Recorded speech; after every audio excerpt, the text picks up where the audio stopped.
And joining us now to talk a little bit more about the situation in Iran is Meir Javedanfar, Iranian-Israel Middle East analyst, is live with us for more on this. Meir Javedanfar, thanks very much for talking to us this evening.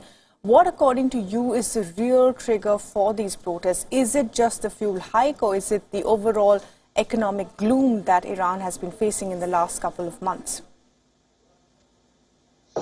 I think it's a number of issues. I think one of them is the corruption, rising corruption, that people hear about it in Iran, and that there are people who get away with the major corruption, but while there are many people in Iran who are struggling to make ends meet. So people believe that the system is rigged against them, and the feeling that there's nobody who is really responsible for what goes on in the country. The bucket is passed, metaphorically speaking, from one body to another, from one ministry to another ministry, and the feeling that the country is not being managed properly, and the feeling that the people don't have a say in important issues such as foreign affairs and including the nuclear program. So I think it's a host of these issues that has come to the surface, and it was triggered off by this price rise of petrol. Right.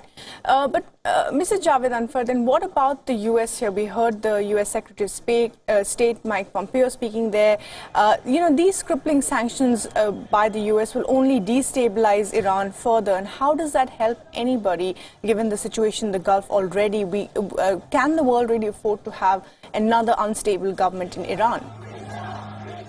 No, the question is, on the one hand, the Iranians were keeping the deal, and it was America who walked out of the deal, and America that decided to impose very tough sanctions against Iran. That's without a shadow of a doubt. But on the other side of the coin, I don't hear many people shouting slogans against the United States in these demonstrations. I think these demonstrations mainly deal with domestic issues. As I said, they mainly deal with the way the country is being managed. I think people don't trust the technocrats in charge.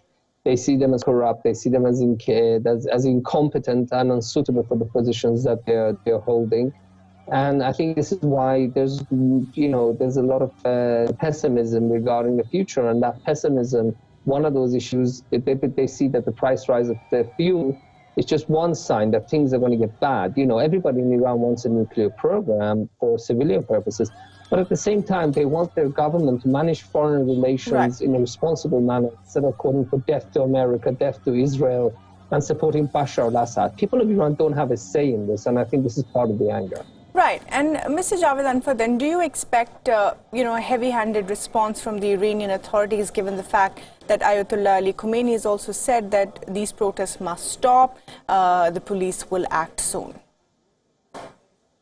I think the fact that he has said that he basically gave his blessing, and I think the Revolutionary Guard and the People's Militia of the Basij are going to slowly increase their response in terms of the ferocity of their response. But on the other side of the coin, I have to say that this is going to deepen the discontent in Iran, because on the one hand, the people believe, and I increasingly see it, that the corruption is at the top, but now they see that they have no other way of expressing anger against the corruption.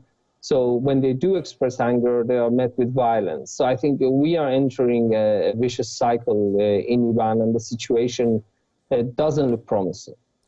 All right, Meir Javedanfar, thanks very much indeed for talking to us this evening and sharing your thoughts on what's really going on there in Iran.